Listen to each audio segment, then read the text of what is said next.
Hello students, welcome back to our YouTube channel Rahul सर्वाइव त्रिवेदी।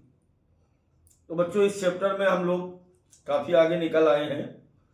अब तक बेसिस ऑफ क्लासिफिकेशन, फिर इसके बाद हम लोगों ने पोरीफेरा, सीलेंट्रेटा और टिनोफोरा के बारे में बात की। आज हम लोग बात करेंगे इसके लेक्चर नंबर 5 की, और लेक्चर नंबर 5 में हम लोग बात करेंगे आज फिर से दो फाइलम की। पहला फाइलम हमारा होगा प्लेटिहेल्मिन्थीस, और दूसरे फाइलम में हम बात करेंगे एस्केल्मिन्थीस की। तो चलिए बिना इधर उधर की बात किए मुद्दे की बात पे आते हैं। जल्दी से आया करो, समय से क्लास लिया करो, और बेटा नोट्स जरूर बनाया करो। और सबसे बड़ी बात कि हम हमेशा कहते हैं कि पढ़ने के बजाय क्वेश्चन कैसे आएगा ये तभी पता चलता है जब हम क्वेश्चन करते हैं। तो एमसीक्यू करते रहिए, समय समय पर हम आपको एमसीक्यू भेजते रहते हैं, पीडीएफ के माध्यम से भी और वीडियो फॉर्मेट में भी, लाइव में भी। हर तरीके से मैं आपके सपोर्ट में खड़ा रहता हूं। चलिए एक बार अपना स्लोगन याद कर लेते हैं, वो कि जो एमसीक्यू करेगा वही डॉक्टर बनेगा। और राहुल सर के साथ अगर बने रहोगे तो सबसे कम, सबसे सटीक, श्योर सिलेक्शन इन नीट के साथ। हमारा स्लोगन है कि मटेरियल सबसे कम होगा लेकिन सबसे सटीक होगा, और जब आप सटीक पढ़ोगे तो आई होप निश्चित तौर पर आपका सिलेक्शन होगा। तो चलिए बात करते हैं आज की क्लास की। बेटा सबसे पहले हम बात कर रहे हैं प्लेटिहेल्मिन्थीस की। हमेशा की तरह फिर से एक बार टर्म एक्सप्लेनेशन। देखिए, फाइलम प्लेटिहेल्मिन्थीस दो शब्दों से बना है, प्लेटी और हेल्मिन्थीस। यहां पर प्लेटी का मतलब है डॉर्सोवेंट्रली फ्लैट, और हेल्मिन्थ का मतलब होता है वॉर्म। डॉर्सोवेंट्रली फ्लैट का मतलब होता है कि अधर और पृष्ठतल दोनों से चपटा, अधरतल और पृष्ठतल। और वर्म का मतलब होता है कृमि, अर्थात इसके अंतर्गत जिन सजीवों को रखा गया उनका जो शरीर होता है वो पत्ती के समान चपटा होता है।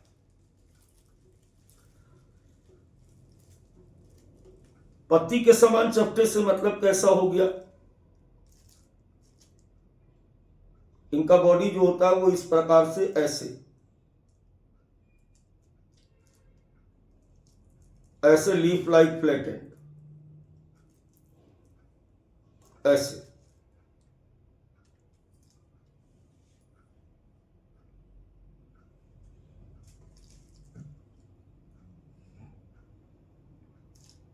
ये है लीफ लाइक फ्लैटेंड, या इनका शरीर जो होता है वो इस तरीके से आप देखोगे, आपके बुक में बने रहते हैं ऐसे डायग्राम।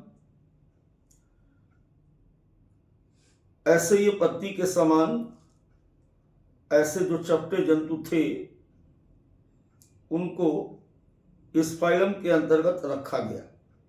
तो ये कैरेक्टरिस्टिक फीचर है, और बार बार मैं कहता हूं कि किसी भी फाइलम का जो नाम रखा गया है, ये नाम उसके सबसे बेहतरीन, सबसे पिकुलियर कैरेक्टरिस्टिक फीचर को ध्यान में रखते हुए उसको रखा गया। तो सबसे पहले आप दिमाग में इसको इमेज सेट करिए कि इस फाइलम में जितने भी सजीवों को रखा गया, जितने भी एनिमल्स को रखा गया है, वो पत्ती के समान चपटे होते हैं।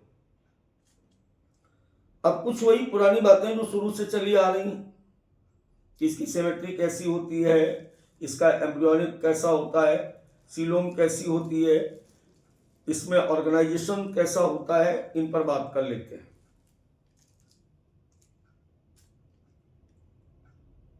लेकिन इससे पहले मैं एक बात और बताना चाहूंगा हम आपको यहाँ पे, कि मोस्टली इस फाइलम के जितने भी सदस्य होते हैं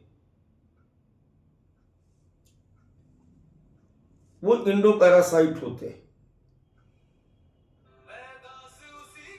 इंडो पैरासाइट से मतलब है अंतः परजीवी।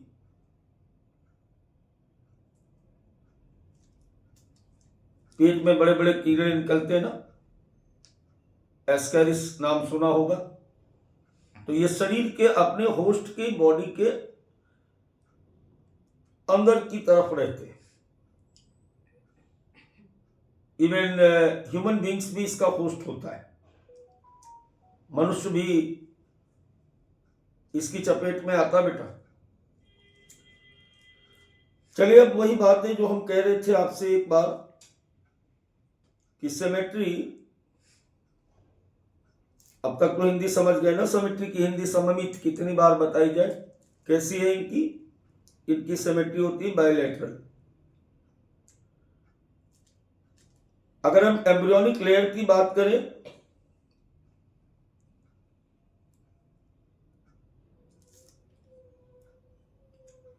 तो एम्ब्रियोनिक लेयर ये कैसे है, डिप्लोब्लास्टिक है, सॉरी ट्रिप्लोब्लास्टिक है। पहली बार यहां पर जंतु जो है त्रिकोणिकी हो रहा है, ट्रिप्लोब्लास्टिक। सीलोम की बात की जाए, अगर देहगुहा की बात की जाए, तो इनमें पाई जाने वाली सीलोम जो होती है वो अब्सेंट होती है, अर्थात ये पूरी तरह से एसिलोमेट होते, देहगुहा अनुपस्थित होती।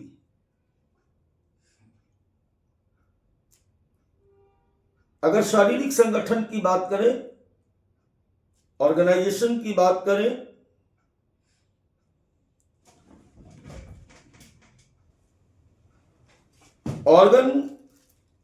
ऑर्गेनाइजेशन की बात करें बेटा, तो यहां पर हो जाएगा ऑर्गन लेवल। एक बार फिर से सिमेट्री कैसी है, द्विपार्श्व सममित,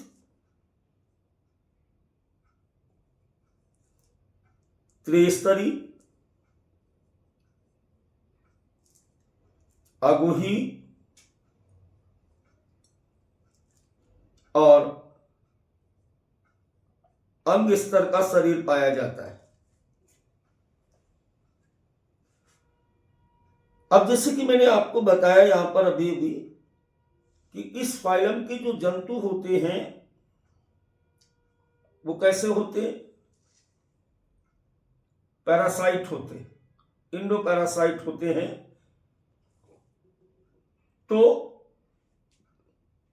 अपने होस्ट के शरीर में रहने के लिए इनके शरीर में एडॉप्टेशन या अनुकूलन पाए जाते हैं। जैसे मान लें कि एक ये पैरासाइट है और इसको हम कहते हैं लीवर फ्लूक।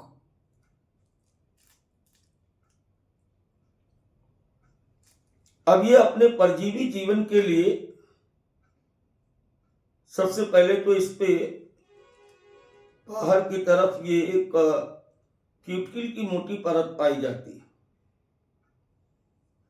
ऐसे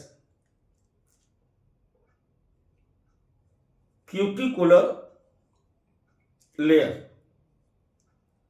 अब आप सोच रहे हो कि सर इससे इसको क्या लाभ हुआ। बेटा ये जहां रहता है ना, वहां एलिमेंट्री कैनाल में रहता है, आहार नाल में रहता है, लीवर में रहता है, तो वहां पर ये पच जाता है।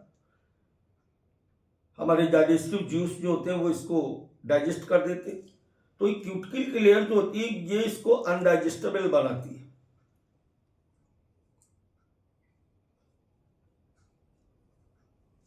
अनडाइजेस्टेबल बनाती, इससे ये पचता नहीं। इसके अलावा इनकी बॉडी में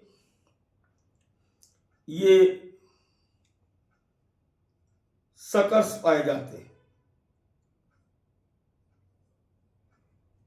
चूसक।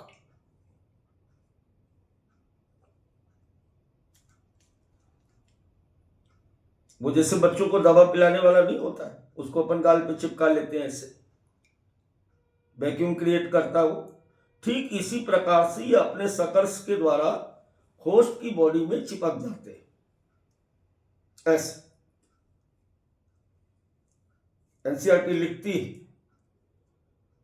कि these animals has suckers and hooks for parasitic adaptation। यहां पे ये भी वेंट्रल सकर लिखा होता है इसको।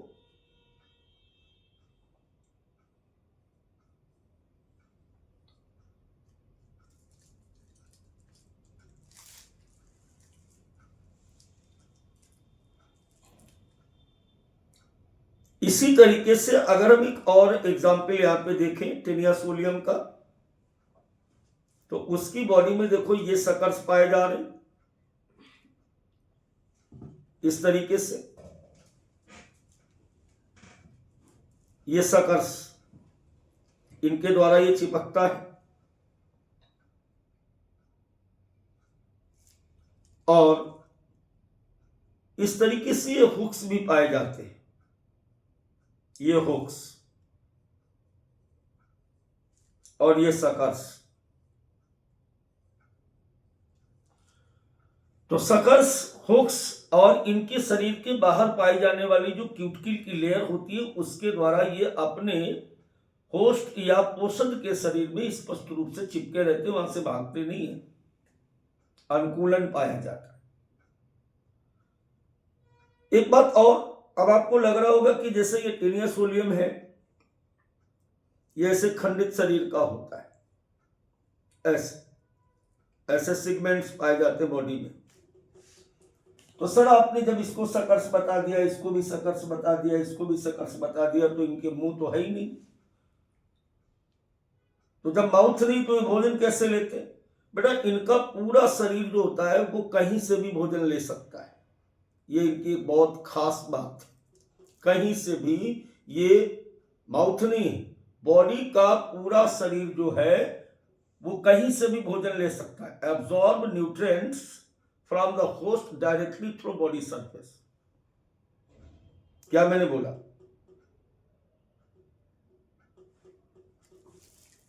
मैंने बोला आपको कि absorb nutrients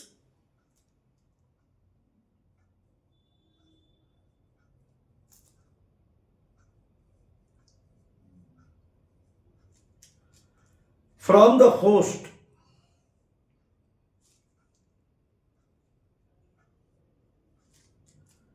directly through body surface।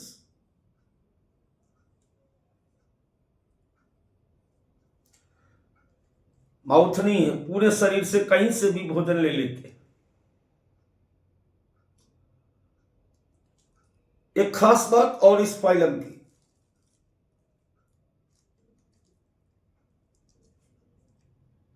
इनमें एक्सक्रीशन और ऑस्मो रेगुलेशन के लिए खास प्रकार की सेल पाई जाती हैं, और इन खास प्रकार की सेल की जो बनावट होती है वो इस प्रकार से ऐसे होती है, ऐसे ऐसे, और इसमें ऐसे बड़े बड़े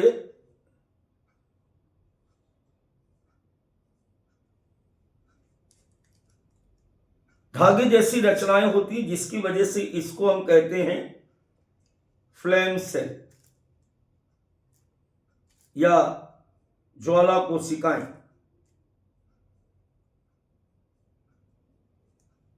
काम क्या है इनका? परासरण नियंत्रण, ऑस्मो रेगुलेशन,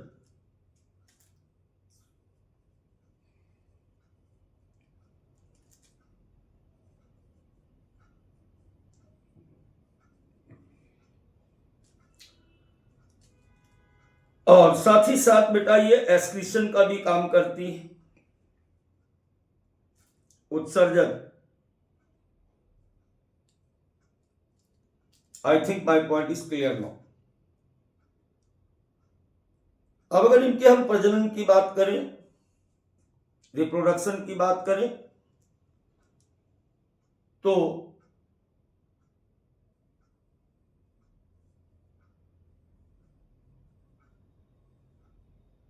एनिमल्स जो है वो बाइसेक्सुअल है, द्विलिंगी। द्विलिंगी जानते हो? जब नर और मादा दोनों प्रकार के जनन अंग एक ही शरीर में होते हैं तो इसको कहते हैं बाइसेक्सुअल या द्विलिंगी। तो प्लेटिहेल्मिन्थीज के जो सदस्य होते हैं वो होते हैं बाइसेक्सुअल। फर्टिलाइजेशन की बात करें,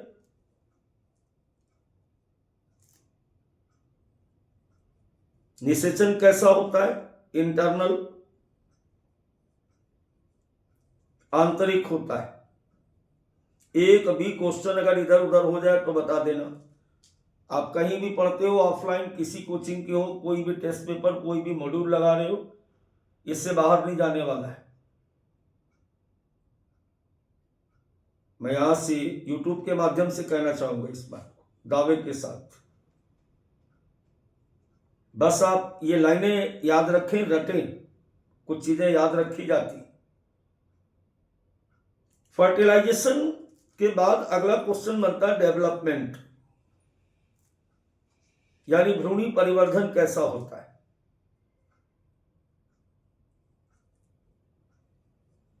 देखिए, भ्रूणी परिवर्धन की अगर बात करो तो इसमें दोनों चीजें हैं। डायरेक्ट भी पाया जाता है, डायरेक्ट का मतलब जब सीधे बेबी पैदा हो, और इनडायरेक्ट भी होता है।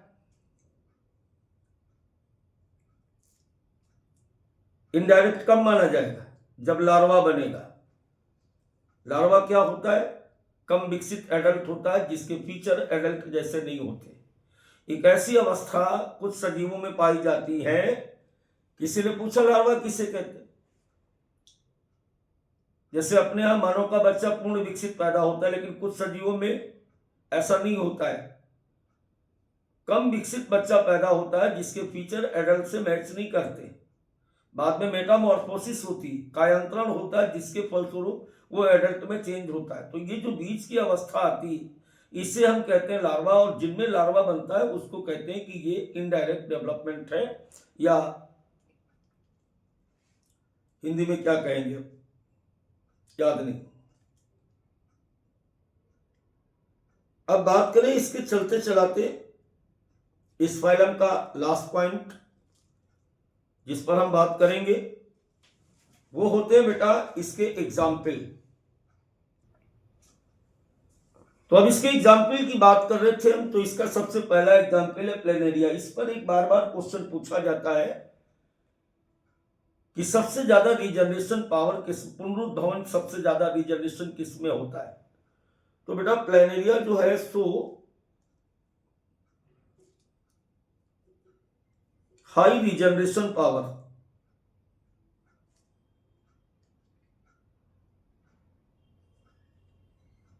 पुनरुद्भवन की अपार क्षमता पाई जाती है। बीच से काट दीजिए उसको तो जो कटा हुआ हिस्सा वो अलग जंतु बन जाएगा, दूसरा हिस्सा अलग बन जाएगा। इसी को कहते हैं पुनरुद्भवन, रीजनरेशन। टिनिया को सामान्य भाषा में हम लोग कहते हैं टेपवार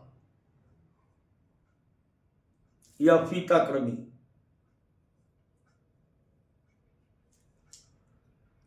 फैसियोला हिपैटिका हमारे लीवर में रहता है, या हमारे तो नहीं खैर, सीप और प्लेनार्विस स्पीसीज का फाइला होता है, उसमें ये अपनी डाइजेनेटिक लाइफ साइकिल को कंप्लीट करता है। तो इसको इसीलिए हम इसे कहते हैं लिवर फ्लूक, यानी यकृतकृमि। इसे कहा जाता है यकृतकृमि। तो बच्चों ये था हमारा फाइलम प्लेटिहेल्मिन्थीस। बात अभी खत्म नहीं हुई। शुरू में हमने कहा था कि आज हम लोग इस चैप्टर मतलब इस क्लास में कम से कम 2 फाइलम करेंगे। तो चलिए बात को आगे बढ़ाते अगले फाइलम के साथ। अब हम लोग अगले फाइलम की बात करते हैं। अगला फाइलम हमारा है एस्केलमेंथीज।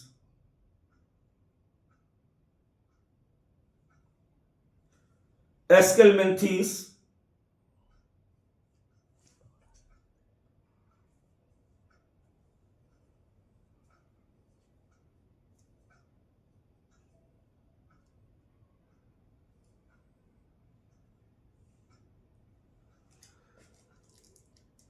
जैसे हमने प्लेटिहेलमिन्थीज को कहा, प्लेटी मीन्स फ्लैट, हेलमिन्थ मीन्स वार्म।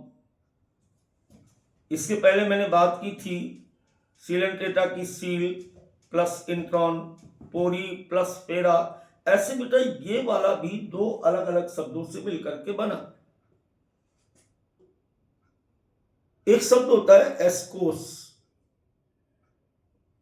और इस एस्कोस का मतलब होता है राउंड, और दूसरा शब्द जो यहां पर यूज किया गया यह हेलमेंथ, और इसे कहते हैं वॉर्म। हिंदी में क्या मतलब निकल रहा है कि जितने भी गोल क्रमी हैं, सामान्य भाषा में जो लोग बायोलॉजी नहीं पढ़ते, जिनको लोग कीड़ा बोलते, कीड़ा, उनको इसके अंतर्गत रखा गया। यानी member of this phylum is commonly called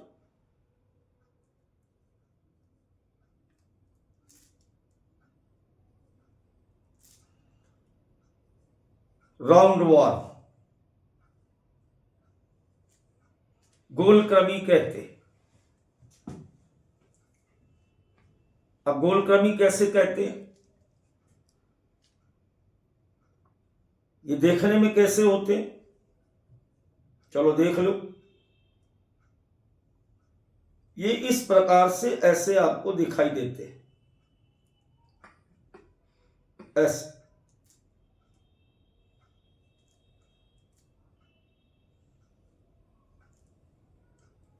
है ना गोलक्रमी।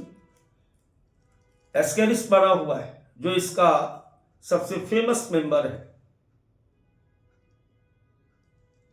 अब जैसे इनके हैबिटाट की बात करें,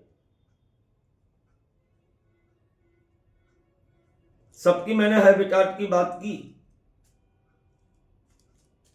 सीलेंट्रेट्स कहां रहते हैं, पोरीफेरस कहां रहते हैं, जल में रहते हैं, स्वच्छ जल और समुद्री जल। सीलेंट्रेट्स कहां रहते हैं, समुद्र में रहते हैं और स्वच्छ जल में, दोनों में रहते हैं। टिनोफोरा पूरी तरह से समुद्री थे। प्लेटिहेलमिन्थीस इंडोपैरासाइट थे।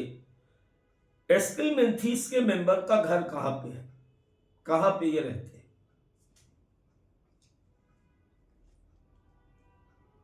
ये थोड़ा ज्यादा विकसित है ना, तो इनका निवास स्थान भी थोड़ा सा डिफर हो गया।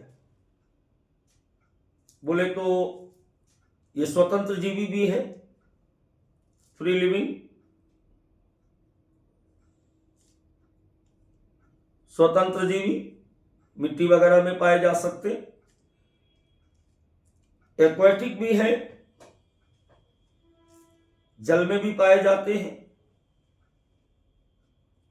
कुछ सदस्य इनके जो होते हैं टेरेस्ट्रियल है, स्थल में भी पाए जाते हैं, और कुछ सदस्य जो होते हैं वो पैरासाइटिक होते हैं,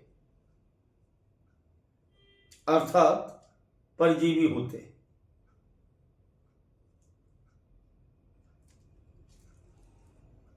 परजीवी किसके होते हैं boss? Plant and animals both, दोनों इसके होस्ट हो सकते हैं।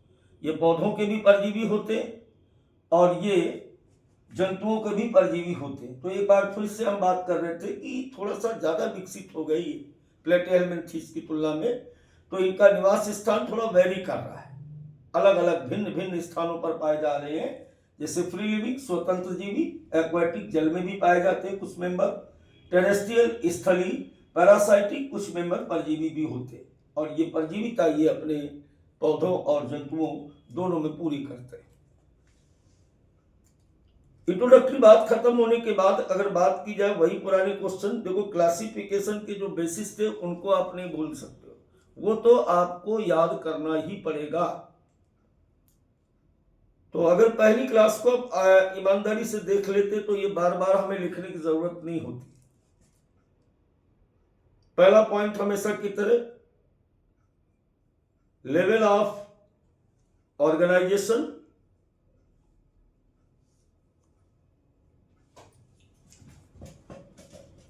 एक कदम और आगे। अभी कैसे हो गए, ये हो गए ऑर्गन सिस्टम ग्रेड।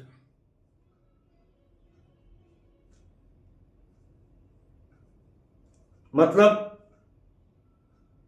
अब इनमें स्पष्ट रूप से अंग तंत्र बनने लगे। अंग तंत्रीय स्तर का शरीर हो गया। अगर हम सीलोम की बात करें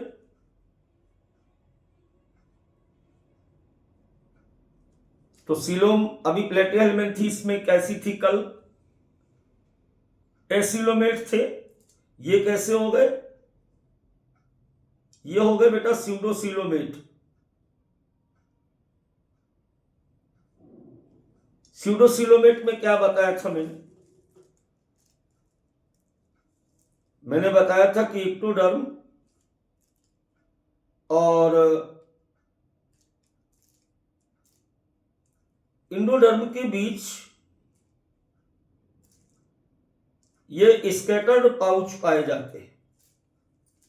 इस तरीके से स्कैटर्ड पाउच पाए जाते हैं। जिनमें भी स्कैटर्ड पाउच पाए जाते हैं ये इक्टोडर्म और इंडोडर्म के बीच में, इक्टोडर्म और ये इंडोडर्म। इस चैप्टर का एनसीईआरटी का पेज नंबर 2 देखिए आप, जहां से चैप्टर सजीव जगत या लिविंग, ये एनिमल किंगडम स्टार्ट हुआ है। सजीव जगत नहीं बेटा, जीव जगत, जंतु जगत। सिमेट्री की अगर बात करो, सीलोम की बात कर ली, सिमेट्री की बात करो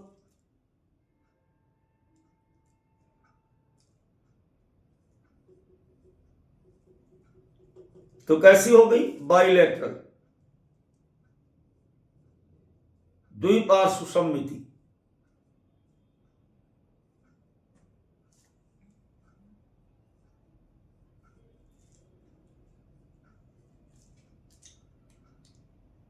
राइट, द्विपार्श्व सममिति से मतलब आपको याद होगा मैंने कहा था कि जब किसी मेन एक्सिस से काटा जाए तो काटने पर यदि शरीर स्पष्ट रूप से दाहिने और बाएं दो अलग अलग भागों में बट जाए, जैसे अपन यहां से ऐसे काटे इसको ऐसे तो बिल्कुल जस्ट बराबर दो भागों में बट जाता है।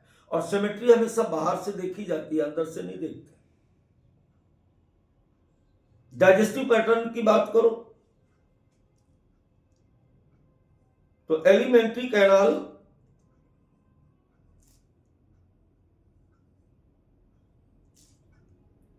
विद डबल ओपनिंग्स,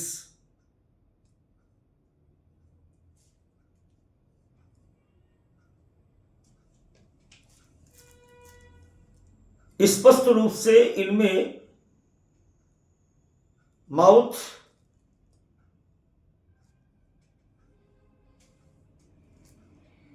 एक इंड पर, वन इंड, और एनस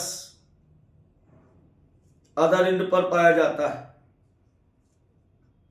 पहली बार ये कैरेक्टर अपीयर हो रहा है।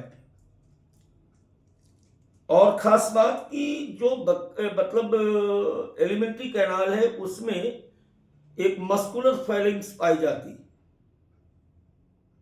मस्कुलर फेरिंग्स पाई जाती।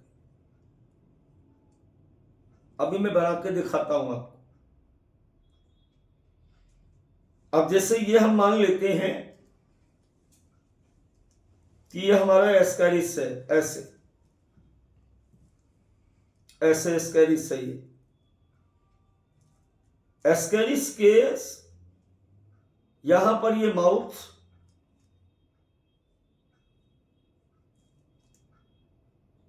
फिर इसके बाद ये आहार नाल नीचे आई ऐसे, और यहां पर ये ऐसे एनएस के रूप में खुली, यानी डबल ओपनिंग्स हो गई।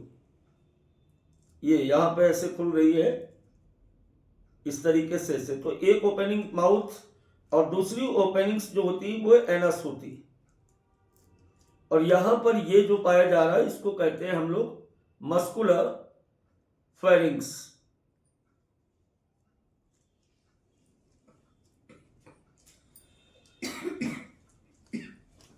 पेशी ग्रसनी, इसको हिंदी में कहते हैं पेशी ग्रसनी। क्लियर हो गई बात इतनी।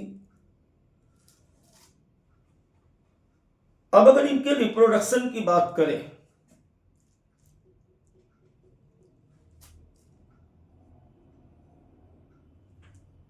प्रजनन की बात करें,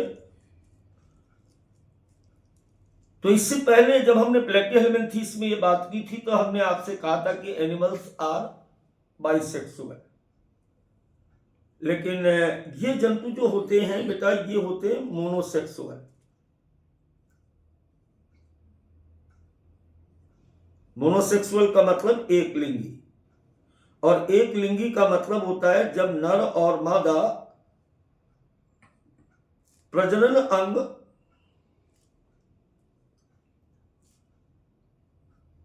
अलग अलग शरीर में पाए जाए।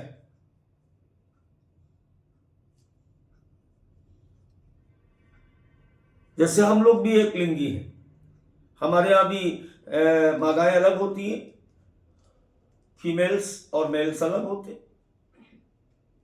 क्लियर हुई बात। अगर जिसके मूछें दिखाई दे वो मेल होता है ना। हाँ, फीमेल्स में मूछें नहीं होती। अगर फीमेल में मूछें दिख रही तो भैया गड़बड़ है कुछ। चलो, बहुत देर से पढ़ रहे थे, हमने कहा थोड़ा सा आप स्माइल कर ले। और वैसे भी जितना मस्ती के साथ पढ़ोगे, बिना टेंशन से पढ़ोगे ना बेटा, उतना मजा आएगा और उतनी देर तक आपको याद रहेगा, लॉन्ग टर्म मेमोरी में ये चीज जाएगी।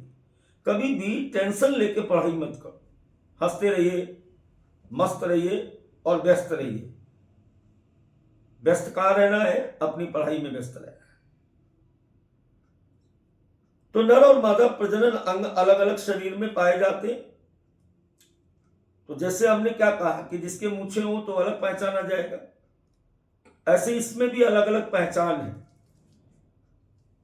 मेनली ये देखा गया है कि जो फीमेल होती है वो मेल से बड़ी होती है, और उसका जो पिछला इंड होता है ये टेल, ये स्ट्रेट होती है, सीधी होती है। और फीमेल जो होता है मेल, ये क्या है? ये फीमेल है। फीमेल कैसी होती है? लार्जर होती है। लार्जर कह लो, लॉन्गर कह लो देन मेल।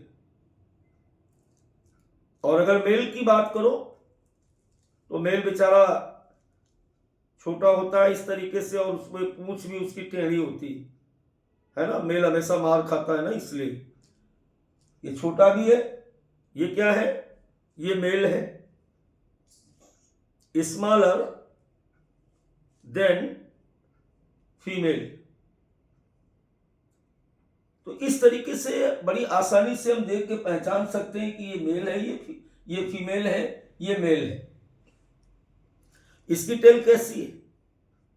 इसकी टेल होती कर्व, मुड़ी हुई होती, मुड़ी हुई पूंछ पाई जाती।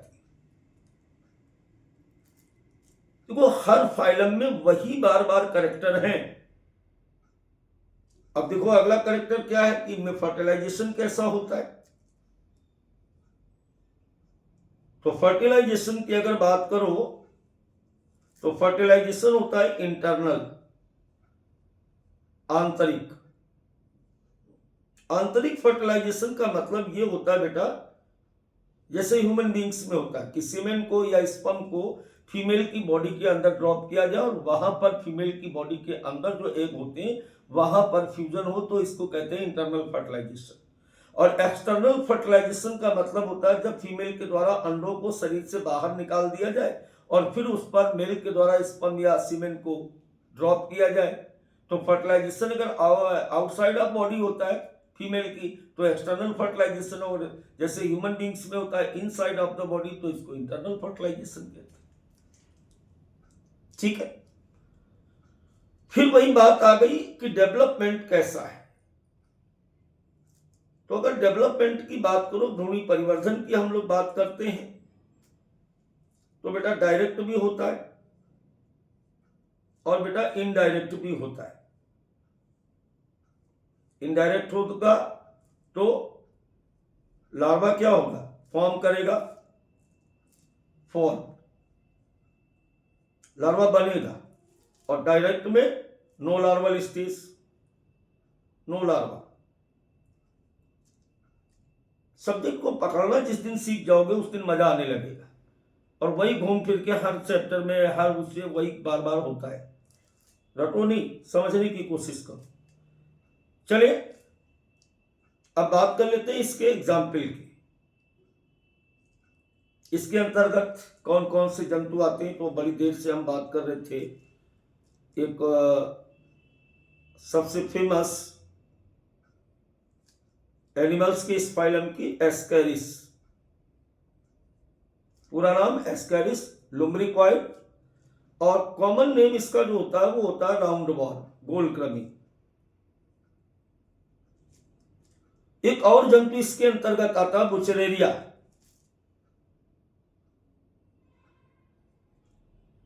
बाउशेरिया भी कहते हैं।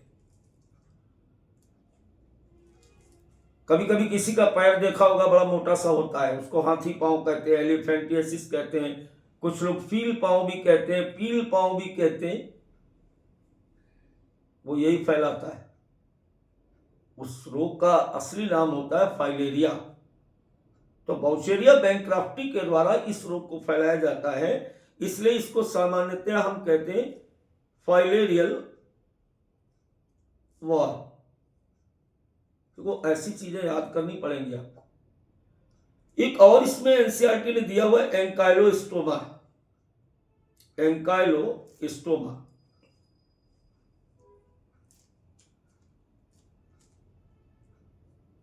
इसे हम सामान्य तौर पर हुक वॉर्म कहते हैं। तो बच्चों, जैसा कि मैंने क्लास के स्टार्ट में बोला था कि आज इस क्लास में हम 2 फाइलम को पूरा करेंगे, तो हमारे दोनों फाइलम पूरे हो गए। अगली क्लास में हम लोग एनिलिडा और आर्थ्रोपोडा की तरफ मूव करेंगे और जल्दी से जल्दी इसे खत्म करना है। कभी कोई बड़ा फाइलम हुआ तो एक ही हो पाएगा, क्योंकि बहुत प्रोलॉन्ग क्लास भी मज़ेदार नहीं होती है, और आपके पास इतने अच्छे इंस्ट्रूमेंट भी नहीं जो घर पे बैठ के आप देखो, मोबाइल से देखते हो ना, तो बहुत लंबी क्लास को मैं कभी भी इम्पोर्टेंस ही नहीं देता हूँ। बहुत सारी फिर वो मज़ा बिगड़ जाता है। छोटी छोटी क्लास रखो और मस्ती के साथ पढ़ो, ईमानदारी करो घर पे भी, और कोशिश ये करो कि अकेले में बैठ के ना पढ़ो, गार्जियंस के सामने पढ़ो, ताकि उसको भी ये लगे कि आप उसके मोबाइल का सही यूज़ कर रहे हैं। एक विश्वास बनाओ घर वालों के साथ अपना। तो इन्हीं बातों के साथ सबसे बड़ा बात ये होता है कि बेटा जो स्टूडेंट होता है या बच्चा होता है, हम भी एक गार्जियन है, हमारे भी 2 बच्चे हैं, तो आप सफल हो या ना सफल हो, गार्जियन कभी ये नहीं सोचता है कि हमारा बच्चा हमेशा सफल ही हो। बस उसको ये लगना चाहिए कि हमारे बच्चे ने अपना 100% दिया। हार जीत होती रहती, हार जीत चलती रहती है, और कभी भी हम परिणाम को लेकर के अगर किसी काम को करेंगे तो वो हो नहीं पाता है। ऐसा मेरा अपना मानना है कि हम पहले सोच लें कि ऐसा हो जाएगा, ऐसा नहीं हो सकता है ना।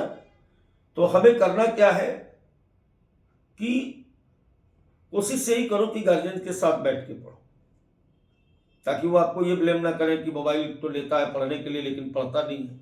नोट्स बना के भेजो, ताकि अगर कभी मेरे से भी पूछा जाए कि भाई कैसे, तो हम भी दिखा दें कि भाई बच्चा आपका पढ़ता है ना। और कोशिश ये रखो कि क्वेश्चन ज़्यादा से ज़्यादा करो।